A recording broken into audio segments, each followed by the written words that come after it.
Anong trabaho ni Tatay Ramil? Lapit po kayo. Namimili po ng kalakal, namumulot din. Namumulot ng Kapag mga kalakal. Wow. Ito mo lang postiso. O, manawagan tayo. Ito po merong butahan dito. Oh. Kaya po, ibalik po natin ang ngiti. Ayan, ni Dr. Sam ng Awesome Dental Clinic. Dr. Sam, ha? Request ko, ha?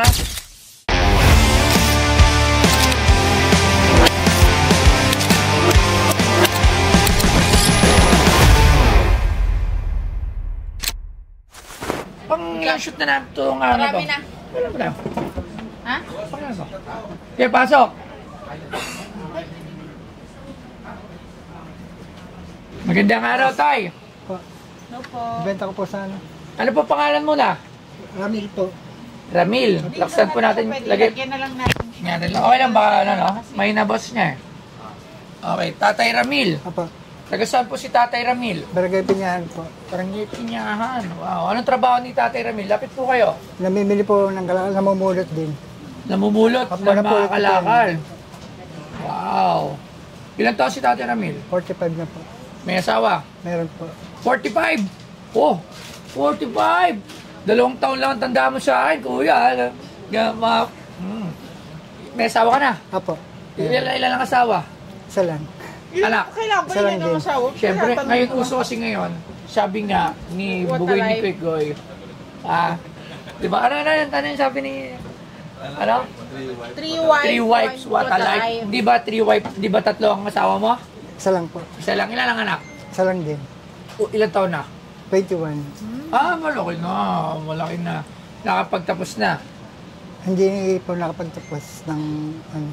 Hindi nakapagtapos. Hindi na, dapat high school na siya ng ano, hindi man niya natapos. Ano trabaho? Construction na yun. Lalaki. Apo. Alright, so sige, punta tayo dito. Ano to dala mo? Uy, malinis. Lumang electric fan.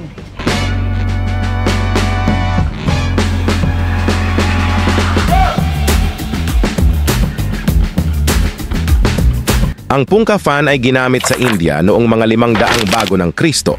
Isa itong handheld fan na gawa sa bamboo strips o iba pang hibla ng halaman na maaaring paikutin o pamaypay para gumalaw ng hangin. Sa panahon ng pamamahala ng Britanya, ang salitang ito ay ginamit ng mga Anglo-Indian upang nangangahulugang isang malaking swinging flat fan na nakadikit sa kisame at hinila ng isang utusan na tinatawag na pungkawala. Sa pagitan ng 1,882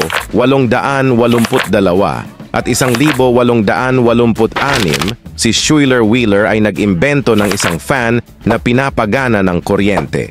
Ito ay komersyal na ibinibenta ng American firm na Crocker at Curtis Electric Motor Company.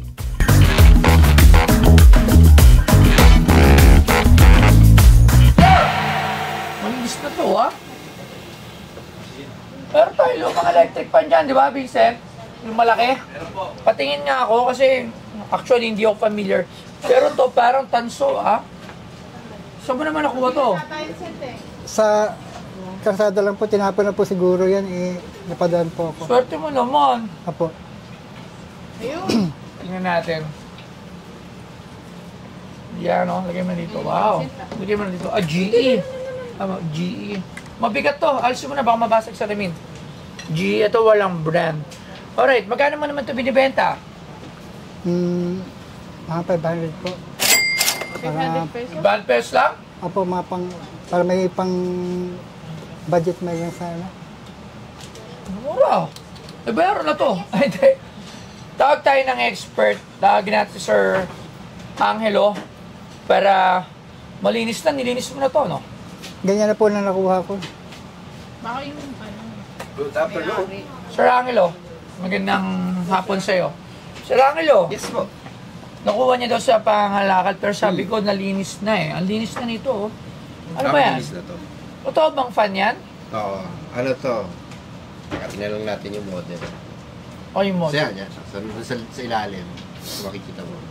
Eskimo. Eskimo brand model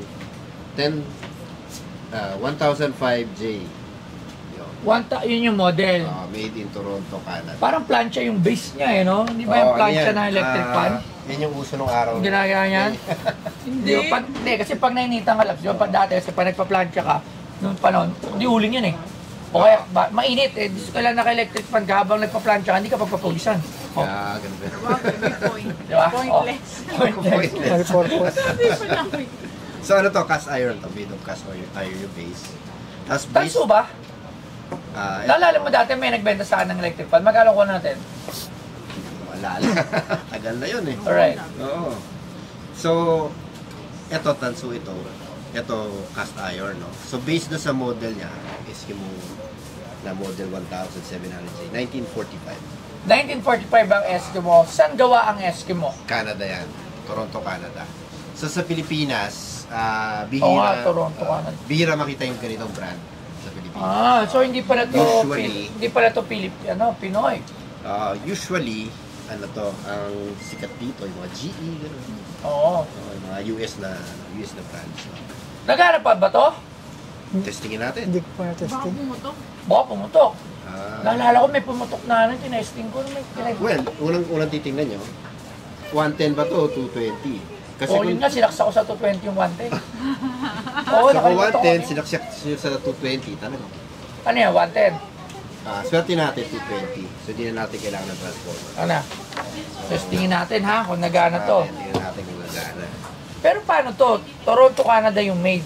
Is this something ba na nakokolekt? Kinokolekt ha? Well, ang O, pinutin mo. Ayaw ko pumindot eh. Baka may kuryente. ang collector ng ano, nakasaksak na ba? Masaksak na po. Ang collector Tanga na, live wire, oh. Nakalive. Live wire ba yan? Hindi, teka. Nasaan yung on nito? Ito. Ayun. Teka. Oh. Nakabahan. Hawakan mo yun, hawakan mo yun. Kinakabahan Sabay ko lang. tuloy ako. Huwag mo ilahin masyado.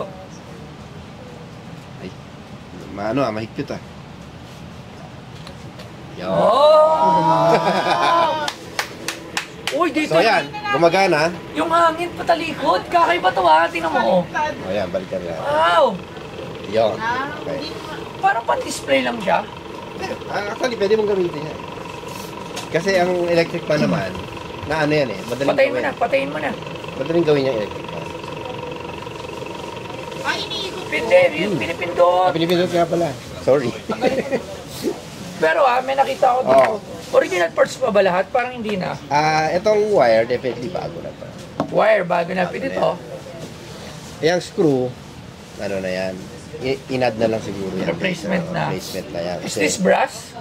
Ito ay, actually, sa model niya, yung nakikita ko, aluminum to eh. Aluminum. Aluminum. So, I suspect, actually, makikita mo eh.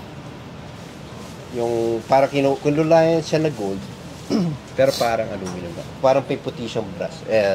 Magkano naman to? Tingnan lang natin. Confirm lang natin kung aluminum o brass. Siyempre, sisilipin pa rin natin. Ako tingin ko Okay, brass. Brass. May puti. May May puti yung puti ba? gilid eh.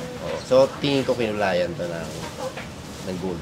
Pero actually, aluminum siya. Okay. So, pagkano? Ang ganito, sa market mga 8,000 to 10,000. Oh. Yun. Okay. Maraming salamat, Sir Angelo. Thank you very much. Thank you, good luck. Okay, so inaalok mo to ng 500. Babayaran na kita ng 500. Maraming salamat, Sir. Thank you. Ay, hindi pala. Ha? Dapat fair tayo. 3,000. Opo, pwede na po, boss. Ha? Ang bilis. 3,000. O, yun. Hindi, 500 ko nga lang binibenta, 3,000 tawad yun, bakit hindi? Ha? Lebs, ba't nag-iba ka na ata? Hindi ka. Dati, nung hindi ka pa nanganganak, ang panay bulong mo pa, babarat ha. Ngayon, panay padagdaga lang padagdaga. Hindi, kasi kailangan yun naman ng pera. O, magkano dagdag mo? 5,000 naman. 5,000 na. Eh, pahig na nga siya sa 3,000 eh. Okay. Eh, kawawa naman. Ano? Tingnan mo, nangangalakal nga siya eh. Ha? Nangangalakal. At saka mabibenta mo yun ng 8,000 o bilhin nyo na to 8,000. Okay, sige kuya. 5,000 pesos. Okay na sa iyo. Opo, panalo na po yun, boss. Panalong-panalo na. Kasi ni Kuya, Ba? oh, di ba? Anong panalo? Baka panalong-panalo na yung kasa, ha? Huwag yung panalong-panalo na yung kasa, ha? O, di ba? Hindi po. Ha? Gusto mo ba ng pustiso? Opo, para... Gusto mo ng pustiso? O, manawagan tayo. Doktora Sam Bernardo ng Osam Dental Clinic. Clinic. Ako po ay nananawagan sa inyo. Dahil ako po ay inyong endorser Ito po, meron po tayo dito, oh. Ayan po, ibalik po natin ang ngiti. Ayan, ni Dr. Sam ng Awesome Dental Clinic. Dr. Sam, ha, request ko, ha. Ayan nyo. Salamat po, boss. Iwan mo yung contact number mo. Apo. So, hindi na kita babayaran, papapustiso ko na lang siya. Ay, hindi. Ha? Bakit? May brace pa. Ha? Alam mo. Maraming salamat, kuya. Salamat Sige, po, thank you. boss. Ako na lang sa office, tas para mabayaran na lang. Salamat. Salamat po. Salamat, ma'am. Salamat ng marami kay Boss Toyo at napaganda yung pagkabili ng electric pan na luma na napulot ko lang. Binibenta ko nga lang sana ng 500. Buti napataas pa, naging 5,000. Kaya salamat po talaga na marami.